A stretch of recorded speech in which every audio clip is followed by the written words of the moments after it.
Today I'm making a gluten-free marble cake with ganache made from melted ice cream. That's right, ice cream.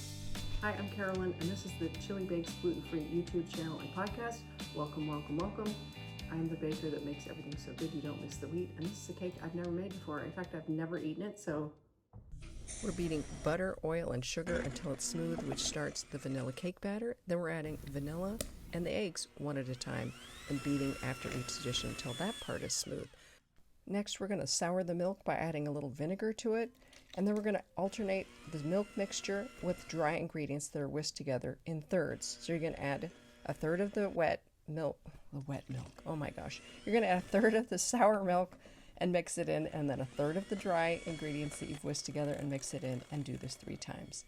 And in the very end, you will have a nice, thick vanilla batter, which is exactly what you want. So for the last part of the batter, I ended up using a rubber spatula to mix in the flour.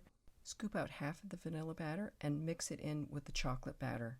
You don't want any streaks, you want it all chocolate. And then you take a scooper and you alternate the vanilla and chocolate scoops in the tube pan. And then you take a butter knife and you swirl it through. Don't mix too much or you won't have a swirl. And I wasn't really good at this. I had chunks with lots of chocolate and chunks without. But it doesn't matter, it's going to taste good. And then into the oven it goes, and look what you get. Oh my gosh, this is a beautiful cake. Look how beautiful. So we're going to cool this and start the ganache. Look, I didn't have any cream, so I had ice cream in the freezer. I just melted some Haagen-Dazs. I didn't even have quite enough, so I ended up adding a little milk to make the right amount. Then you add a little espresso and heat it up in the microwave till it's hot but not boiling. Add your semi-sweet chips, cover it with foil until the chocolate melts, and then you go whisk it together till it's smooth.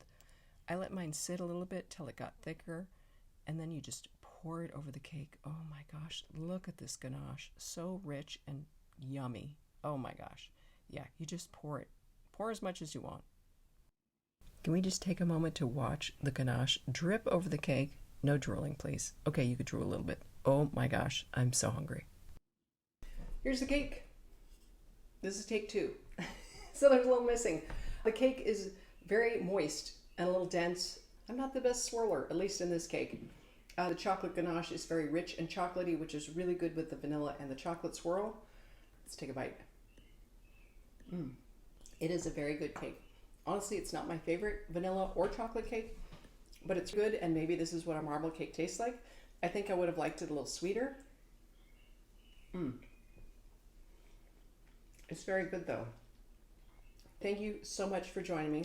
Sorry if I have food on my face. For the podcast and YouTube channel today. Maybe some of you can let me know what a marble cake's supposed to taste like. And oh my gosh, I'm gonna choke. Until next time though, enjoy something gluten-free and delicious. Bye-bye.